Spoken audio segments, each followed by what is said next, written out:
You know, when you think about the history of the United States, it's easy to just picture a timeline of dates and events. But that's not the real story. The real story of America is a story of conflict.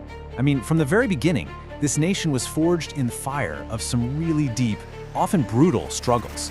And if you want to understand America today, you have to understand those conflicts. And that really gets to the heart of the matter. To understand America now, and to even try and guess where it's going, we've got to go back and look at the fault lines it was built on. And these weren't just, little bumps in the road. No, these were like the tectonic plates of history, shifting and grinding against each other to shape the entire continent.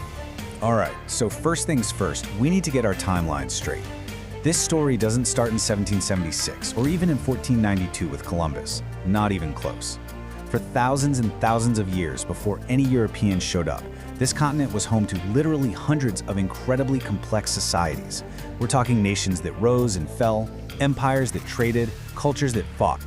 This was not an empty land waiting to be discovered. It was a world buzzing with its own very rich history. So when Europeans did arrive, it kicked off the first great American conflict.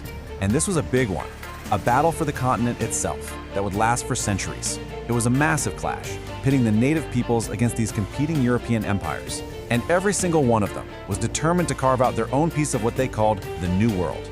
And if you fast forward to about the mid-1700s, you can see the race was definitely on. Spain, France, Great Britain, they'd basically drawn lines on a map and carved up huge chunks of North America. But here's the thing you gotta remember. Those lines were drawn in faraway European capitals. They completely ignored the fact that people, complex societies, were already living there. And that right there set the stage for decades of non-stop war. Now, what's really interesting is that even within the English colonies, you had two totally different Americas starting to grow. Down in Jamestown, it was all about one thing: money. It was a business venture, plain and simple. But then you go up north to Plymouth, and that was founded by people looking for religious freedom. So right from the very beginning, you have this built-in tension between commerce and conviction, a push and pull that would pretty much define the country's character.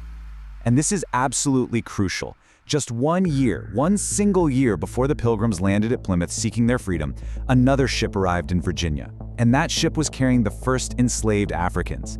This is the exact moment America's central and frankly tragic contradiction is born. You have a nation being founded on this incredible idea of liberty, while at the very same time, it's building its foundation on the brutal institution of slavery. So as these colonies grew and prospered, that deep contradiction, well, it just festered. It couldn't be ignored. And it helped set the stage for the next great conflict, the struggle of the colonists themselves to break free from Great Britain. This is the story of how loyal English subjects turned into full-blown revolutionaries. And man, things escalated fast. I mean, just look at the timeline here. It all starts with taxes, right? The Sugar Act, the Stamp Act, and you get that famous cry, "No taxation without representation."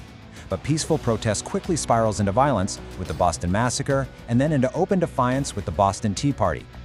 With every single one of these steps, the path to all-out war became clearer and clearer. And then comes this, the ideological birth certificate of the nation. We hold these truths to be self-evident that all men are created equal. I mean, that single sentence was an absolutely radical declaration of universal human rights. It became the highest aspiration of the country. And yet, and this is the part we can't forget, it was written by a man who owned other human beings. It just perfectly captures the profound hypocrisy that would haunt the American experiment for, well, centuries. Okay, so they win the war. Hooray!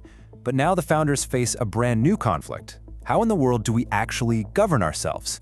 Their first try, the Articles of Confederation, was a total disaster. The central government was so weak the whole country nearly fell apart. But, they learned from that mistake. The Constitution created a much stronger federal system, but it also kicked off a brand new debate that would just smolder for decades: the fight between states' rights and federal power. And pretty soon, that debate over power became completely tied up with the nation's single most divisive issue: slavery. You just couldn't separate the two. As America pushed westward, expanding its territory, it was forced into this constant, painful confrontation with its own original sin. And all of this was setting the stage for the absolute bloodiest conflict in its history. What was driving all this expansion? Well, it was an idea, a really powerful one, called Manifest Destiny. This was the belief that the United States was literally destined by God to expand and spread its values all the way across the North American continent. And this ideology, this belief, was used to justify some pretty brutal things. The violent removal of Native American tribes, the war with Mexico, and it was all done in the name of progress. So for decades, politicians in Washington tried to just manage the problem. They tried to deal with the expansion of slavery by making these very delicate compromises. Every time a new territory wanted to become a state, they'd strike a deal to keep that fragile balance between free states and slave states. But let's be honest, these were just band-aids on a mortal wound. All they were doing was delaying a conflict that was becoming more and more unavoidable. And right here, in Kansas, that whole machine of compromise just completely broke down. The idea behind the Kansas-Nebraska Act was that settlers would get to vote on whether to allow slavery or not. Sounds democratic, right? Well, instead of voting, they took up guns. What became known as Bleeding Kansas was this terrifying small-scale preview of the national civil war that was just around the corner. It proved, once and for all, that this conflict couldn't be solved with politics anymore. This was the final spark. In 1860, Abraham Lincoln is elected president, and his party's platform was clear. No more expansion of slavery into the new territories. For the southern states, this wasn't just a political loss, it was an existential threat. It threatened their entire economic system, their entire social order. And they didn't wait around. Before Lincoln could even take the oath of office, they started seceding from the Union. And that was it. The time for talking was over. On April 12, 1861, Confederate cannons opened fire on Fort Sumter, a federal fort in Charleston Harbor. The American experiment, this grand idea of self-government, had failed. The nation was now at war with itself. Now, if you just looked at the numbers, this thing should have been over quick. On paper, it was no contest at all. The reality was pretty stark. The Union had massive advantages in population, industrial factories, and miles of railroad track. The South's only real shot was to either win fast or to make the war so long and so bloody that the North would just lose the will to fight and give up. Well, the war did preserve the Union, but the cost was just unimaginable. And when it was finally over, its end unleashed a brand new and incredibly profound conflict. This time, the struggle was about how to reunite the nation, and maybe even more importantly, how to define what freedom actually meant for 4 million people who had just been freed from slavery. You know, right in the middle of the war, Lincoln himself completely redefined what they were fighting for.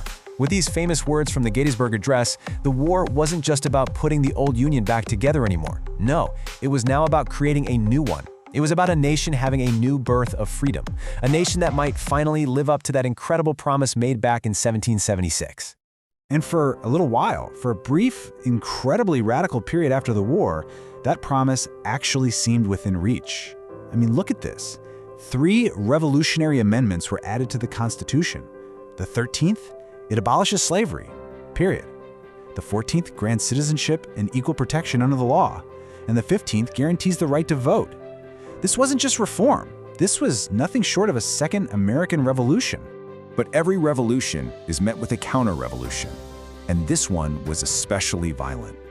Organizations like the Ku Klux Klan sprang up all across the South, and their mission was simple. Use terrorism, use murder, whatever it took, to intimidate black citizens, to fight back against the federal government, and to restore a system of total white supremacy. And you know how it all ended? Not with a big final battle, but with a quiet, backroom political deal. There was a huge dispute over the presidential election of 1876. To settle it, a compromise was made. The Republicans got to keep the White House, and in return, they agreed to pull the last federal troops out of the South. And just like that, they effectively abandoned the entire project of Reconstruction. The promise was just gone, abandoned. The federal government walked away from its commitment to protect the civil rights of its black citizens. And this left the hard work of defining American freedom tragically, completely unfinished. It ushered in the next 100 years of segregation and disenfranchisement, the era we now know as Jim Crow. And that brings us right back to today and to a final, lingering question. Look, the Civil War settled one thing. States can't just leave the Union. But it didn't resolve that deeper conflict over the nation's very soul. The struggle over who gets to be a full member of the American family. What equality truly means in practice. That is a conflict that is still very much with us.